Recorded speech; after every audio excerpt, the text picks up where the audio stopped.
All right, so you've lengthily described and discussed about HD wallet and keychain management on your presentation here in CoinGeek Conference. So, but let's do it one by one. Sure. First of all, describe to us what exactly is HD wallet and what it actually does.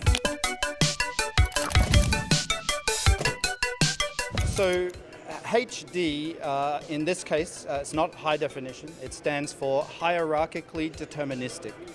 And what that means is that we are establishing a hierarchy of keys which we can always regenerate from a parent in a deterministic manner. So we can always start at the parent and regenerate the same information.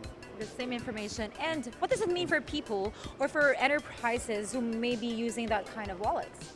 Well, it means that you can generate an unbounded number of key pairs to manage your Bitcoin transactions and always be able to recover those key pairs from just the root key that you're using for your wallet. So. And it somehow simplifies the process because a lot of people are quite intimidated with the technology itself. Well, for most users, that process is completely invisible to them. And so there are techniques that we're using today which are becoming somewhat outdated and which we're going to be able to replace with updated new techniques that involve secret sharing between users and services, which will greatly simplify the process of establishing relationships and managing those relationships between users and services. Oh, that's amazing.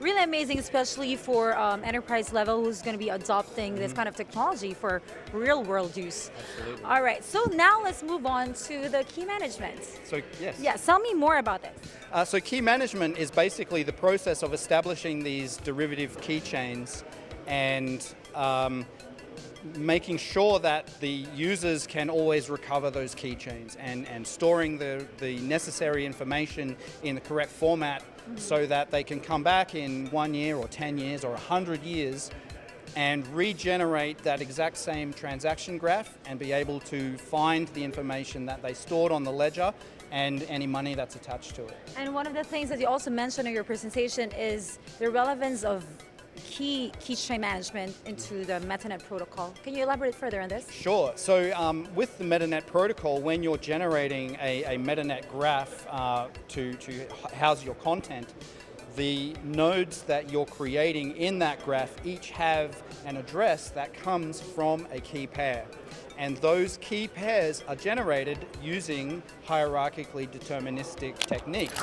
So what I was talking about today is basically a new way to link a Metanet graph to another keychain, which is what the user is managing the money that's being used to pay to write that graph onto the blockchain, but also with the capability to add even more keychains that can be used for approvers of content to stamp that content as right for that platform. So if you're managing a news website that's on the Metanet and someone contributes a piece of news, you can have a multi-step approval process which is controlled by all different users, but each of the keys that those users are using can be regenerated from the root key at the top of that news website's Metanet graph.